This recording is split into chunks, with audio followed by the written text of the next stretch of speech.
Crazy Rocket, now available on PMBet.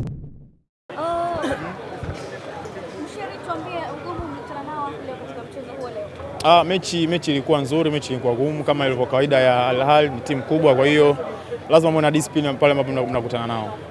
Yeah. Sawa, kama wachezaji baada ya mchezo huu, sababu zenu nadhani mechi ishapita na tunaangalia mechi inayofuata ambayo ndio muhimu zaidi, ni kama final kwetu dhidi ya FC FAR Rabat. Kwa hiyo tunaenda katika uwanja wa mazoezi kujiandaa na mchezo unaofuata. Baada ya mchezo mlionekana mmekaa uwanjani kwa muda kadhaa. Nini mlikuwa mnazungumza? Kuna time kama mnaumiana hivi?